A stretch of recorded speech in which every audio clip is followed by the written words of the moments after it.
Hello dear students, Radhe Radhe, जय Shri Krishna. KSF के इस ऑनलाइन प्लेटफॉर्म में आपका स्वागत है।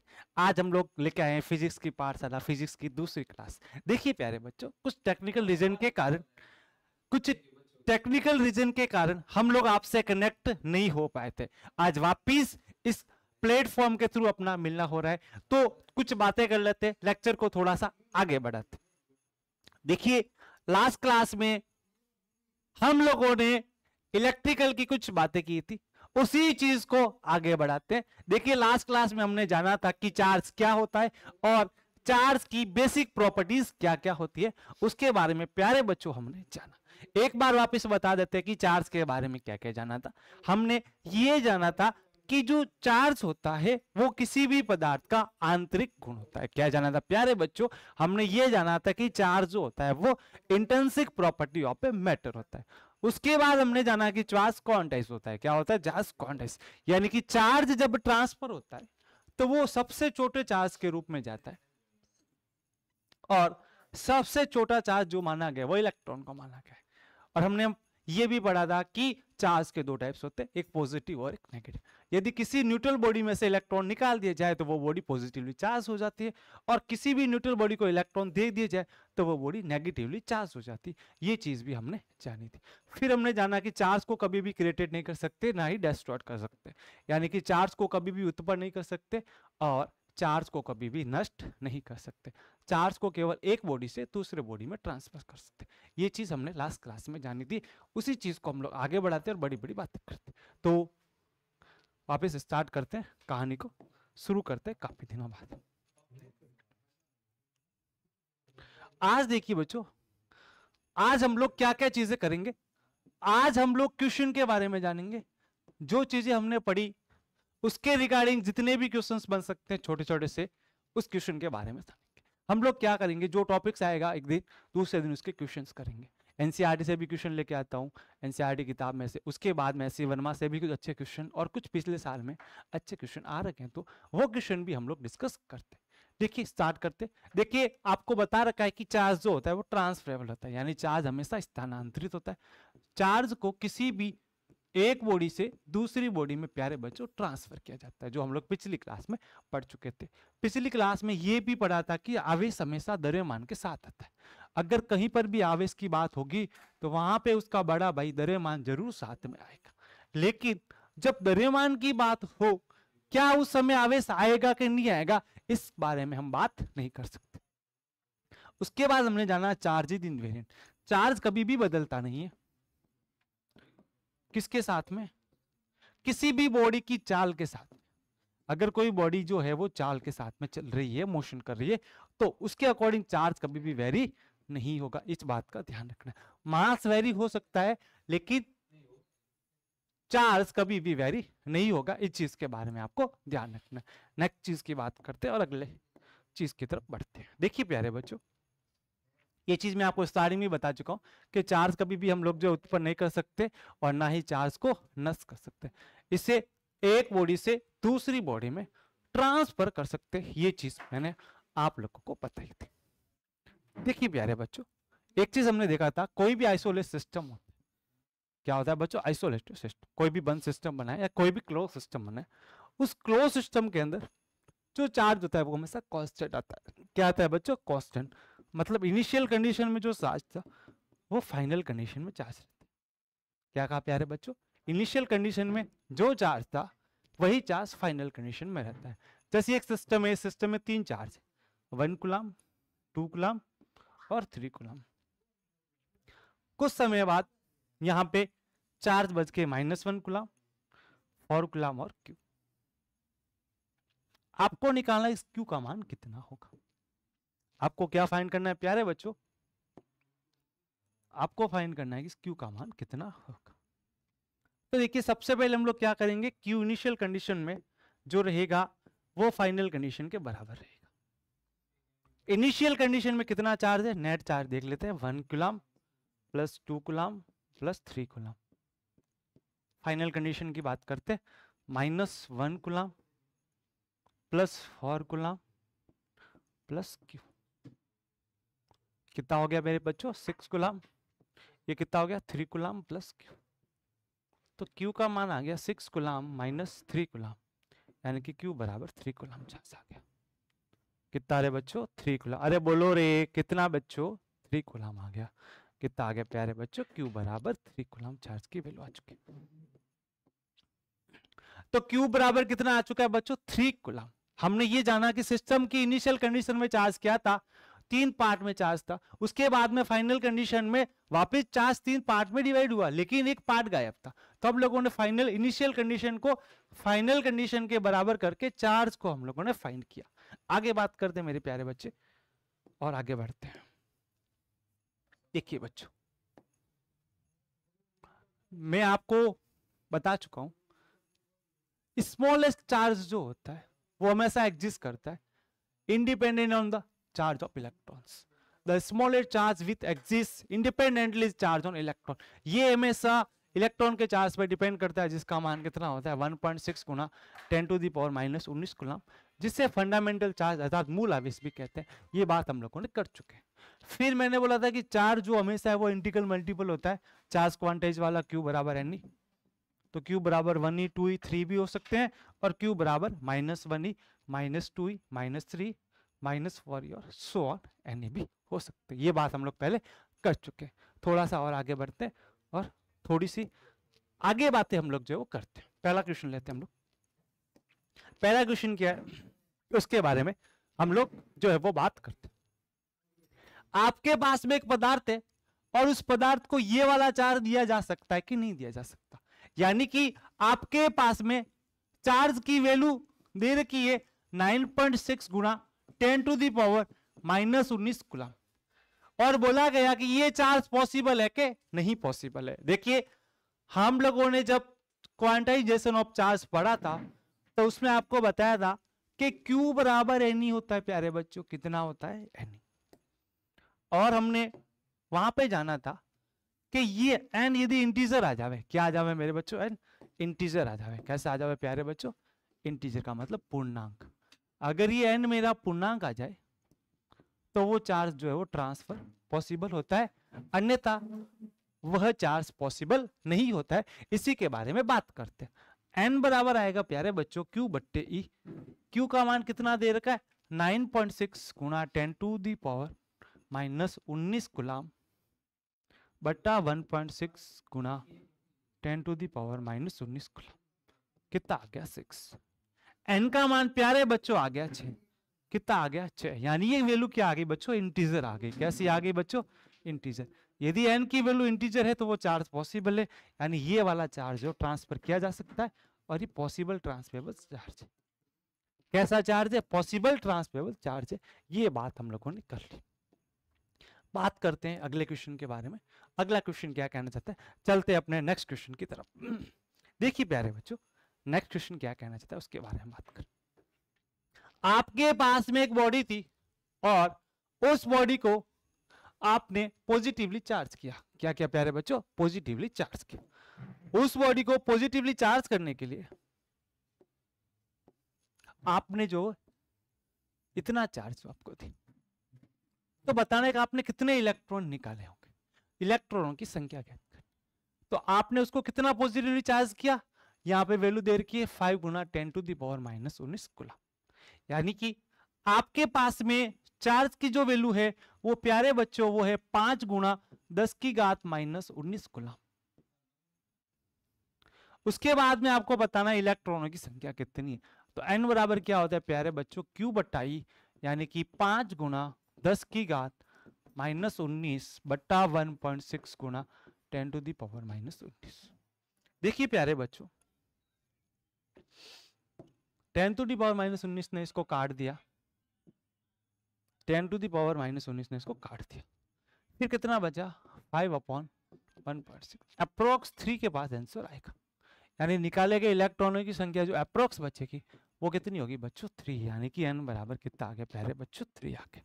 अरे कितना आ गया प्यारे बच्चों? बोलो अरे 3। तो इसका उत्तर क्या आएगा बच्चों? 3 आएगा। ठीक है, अब आगे वाले क्वेश्चन के बारे में बात कर लेते हैं। नेक्स्ट क्वेश्चन क्या कहना चाहता है उसके रिगार्डिंग हम लोग बात करते हैं। देखिए अगला क्वेश्चन क्या है, ध्यान से देखते। आपके पास अगला क्वेश्चन है, आप 1 कूलम आवेश के लिए कितने इलेक्ट्रॉन निकालने पड़ेंगे। यानी कि आपके पास चार्ज की जो वैल्यू है 1 कूलम है। कितनी प्यारे बच्चों? 1 कूलम। उस 1 कूलम चार्ज के लिए आपको कितने इलेक्ट्रॉन निकालने पड़ेंगे वो फाइंड करना है। देखिए प्यारे बच्चों, हम लोग जानते हैं कि Q बराबर N ही होता है, N बराबर अगेन Q अपॉन E, और अपने को पता है कि Q का मान कितना दे रखा है, 1 कूलम दे रखा है। इलेक्ट्रॉन का चार्ज कितना होता है, 1.6 गुना 10 टू द पावर माइनस 19।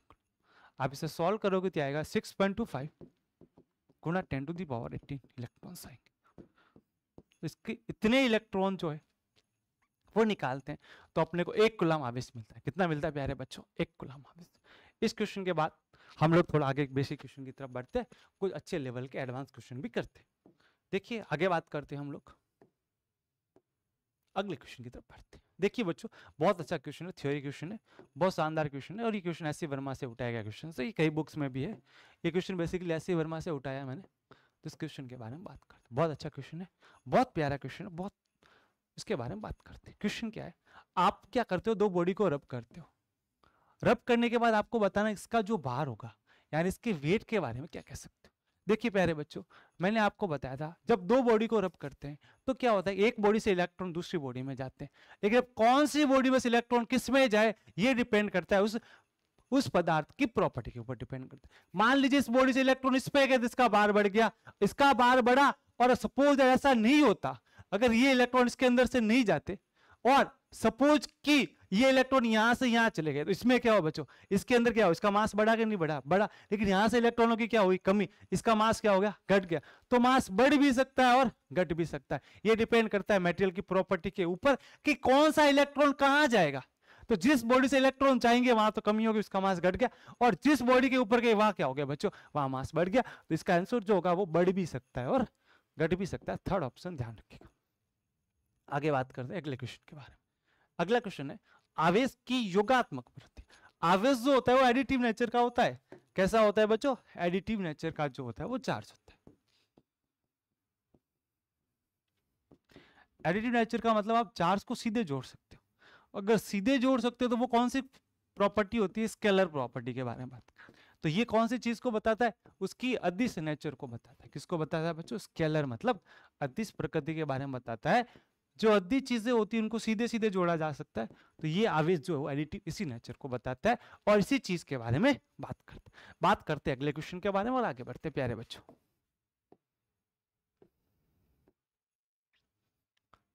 अगला क्वेश्चन है बेटा, आपके पास में इस प्रकार से क्वेश्चन है कि आपने प्रति सेकंड इलेक्ट्रॉन जो निकाले वो 10 की घात 9 निकाले। कितने निकाले प्यारे बच्चों, 10 की घात 9 इलेक्ट्रॉन आपने जो वो प्रति सेकंड निकाले। ठीक है, बताना है कि 1 कूलम आवेश प्राप्त करने के लिए आपको कितना समय लगेगा। तो सबसे पहले नंबर ऑफ इलेक्ट्रॉन फाइंड कर देते हैं, n बराबर q अपॉन ई। क्यू का मान 1/1.6 गुना 10 to the power minus 19 coulomb, कितना आएगा 6.25 गुना 10 टू द पावर 18। अब आपको पता करना है कितना टाइम लगेगा, तो टाइम के लिए क्या करोगे बच्चों, इस चीज के अंदर 6.25 गुणा 10 टू द पावर 18, इसको डिवाइड करने के 10 टू द पावर 9 से, ये हो जाएगा 6.25 गुणा 10 टू द पावर 9। और अपने को बताया, मैंने यहाँ पे लिखा भी डाटा कि 3.17 गुणा 10 की पावर 7 सेकेंड जो होता है वो किसके बराबर होता है बच्चों, वो 1 ईयर्स के बराबर होता है। तो यहाँ पे आ जाएगा बेटा, ज्यादा तो नहीं कह सकते, 198 ईयर्स के बराबर आएगा। इस चीज का ध्यान रखिएगा। तो इसको 198 वर्ष लग जाएंगे 10 की घात 9 सेकंड प्रति सेकंड बाहर निकालने में। ये चीज क्वेश्चन के बारे में बात की। आगे देखते हैं बच्चों, अगले क्वेश्चन के बारे में बात करते हैं। चलो अब हम लोग कुछ चीजें पढ़ते हैं और कुछ चीजें जानते हैं। देखिए बच्चों, अभी हम लोग जो पढ़ेंगे उसके बारे में बात करें। हम लोग पढ़ेंगे चार्जिंग ऑपरेटर। किसी भी बॉडी को आवेशित कैसे किया जा सकता है, तो देखिए आवेशित करने की 3 विधि होती है, 3 मेथड्स होते हैं। एक होता है सबसे पहला, आप जो उस बॉडी को कांटेक्ट में लाके यानी कि चालन द्वारा जो है आप उसकी चार्जिंग कर सकते हो, जिसे कहते हैं चार्जिंग बाय कंडक्शन कहते हैं। क्या कहते हैं प्यारे बच्चों, चार्जिंग बाय कंडक्शन कहते हैं। यानी कि दो बॉडी को आपस में किसी भी तरीके से टच करो, टच करने से चार्ज है वो ट्रांसफर हो जाता है और चार्ज आधा आधा डिस्ट्रीब्यूट हो जाता है, इसे कहते हैं चार्जिंग बाय कंडक्शन कहा जाता है। उसके बाद में जो दूसरा होता है वो होता है चार्जिंग बाय फ्रिक्शन। जब दो बॉडी को रब करते हैं तो एक बॉडी अपने इलेक्ट्रॉन दूसरी बॉडी को देती है, तो एक बॉडी से इलेक्ट्रॉन निकलते हैं दूसरी बॉडी में चले जाते हैं, ये चार्जिंग बाय फ्रिक्शन होता है। तीसरी चीज होती है चार्जिंग बाई इंडक्शन, प्रेरण द्वारा चार्ज, यानी कि एक बॉडी जिसके ऊपर ऑलरेडी चार्ज है तो वो दूसरी बॉडी को अपना अपोजिट चार्ज देती है, जिसे कहते हैं चार्जिंग बाई इंडक्शन। तो सबसे पहले पहली बॉडी की बात करते हैं, चार्जिंग बाई कंडक्शन की बात करते हैं।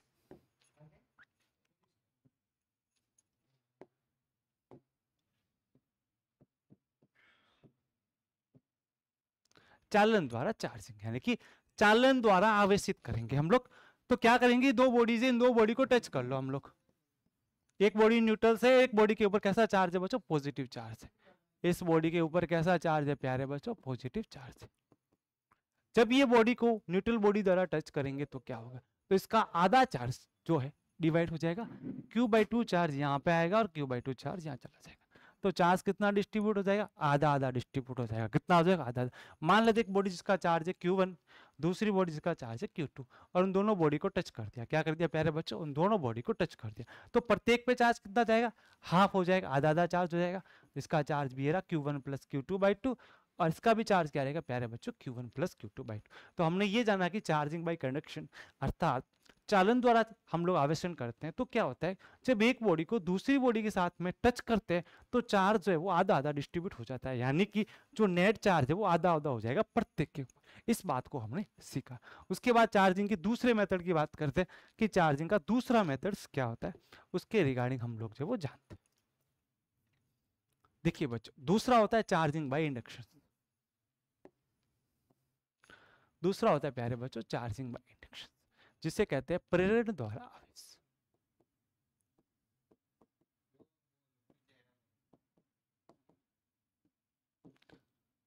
जिसे कहते हैं प्रेरण द्वारा आवेश।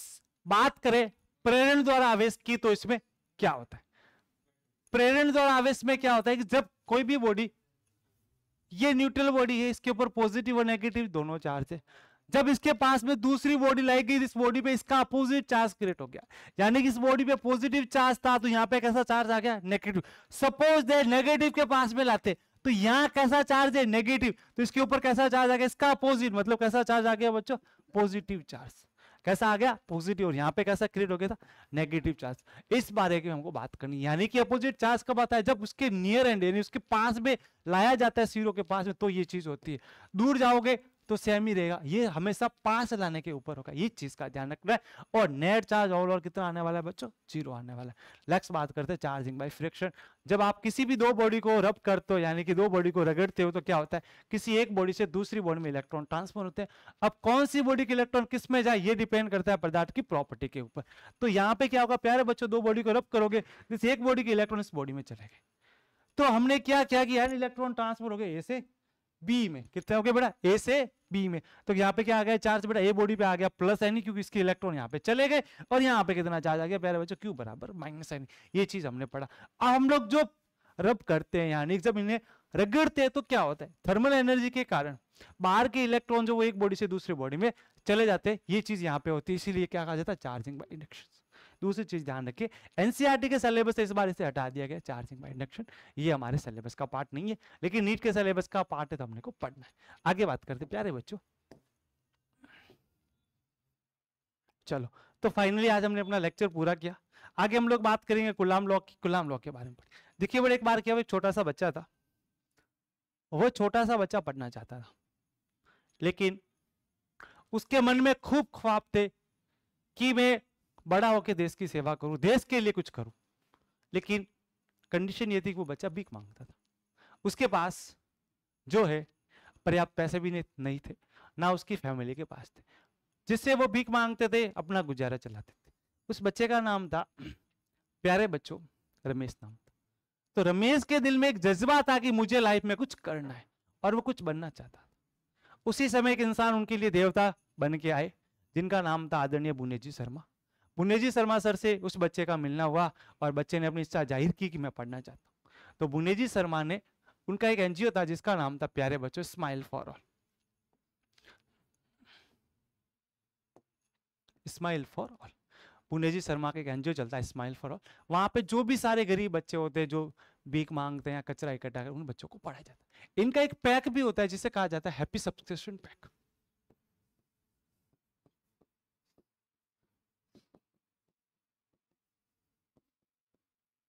आप इस वेबसाइट पे जाके smile4all society.org पे जाके वहां पे आप किसी एक बच्चे को अडॉप्ट करके उसके एजुकेशन को जो आप गिफ्ट कर सकते हैं। देखिए बच्चों, ये देश जो है ना एजुकेशन के लेवल में बहुत ऊपर आना चाहता है। आप उन लोगों की हेल्प कीजिए जो वास्तव में जिन्हें उनकी नीड है। आप अपने खर्चे बड़े बड़ी चीज़ों में उड़ा देते हो। सोचिए, एक छोटा सा अगर आप किसी को डोनेशन करोगे एजुकेशन के लिए, देखिए उसकी लाइफ कितनी ज़िंदगी सवर जाएगी। और बुनेजी शर्मा के कारण आज रमेश की लाइफ इतनी चेंज हो गई, आज वो बड़ा होके बहुत बड़ा डॉक्टर बन चुका है। और आज भी बुनेजी शर्मा के इसके लिए बहुत ज़्यादा धन्यवाद। ठीक है प्यारे बच्चों, आज का सेशन हम लोग यहीं पे एंड करते हैं। प्यारे बच्चों, कैसा लगा सेशन इसके बारे में ज़रूर बताइएगा। और हमने जो है यहाँ पे बेसिक चीज़ें डिस्कस की, क्वेश्चन भी डिस्कस किए। अगला लेक्चर हम लोग गुलाम्स लॉ पे पढ़ेंगे। ठीक है, ठीक है प्यारे बच्चों, और आपको अच्छा लगे तो अपने दोस्तों के साथ फैला दीजिएगा, लाइक सब्सक्राइब जरूर करिएगा। हम आपसे यही आशा करते हैं कि आपका एक छोटा सा लाइक जो हमें आगे बढ़ने में बहुत ज़्यादा हेल्प करेगा। बहुत बहुत धन्यवाद। राधे राधे, जय श्री कृष्णा। के सबके इंस्टीट्यूट के सेशन को यहीं पे खत्म करते, धन्यवाद।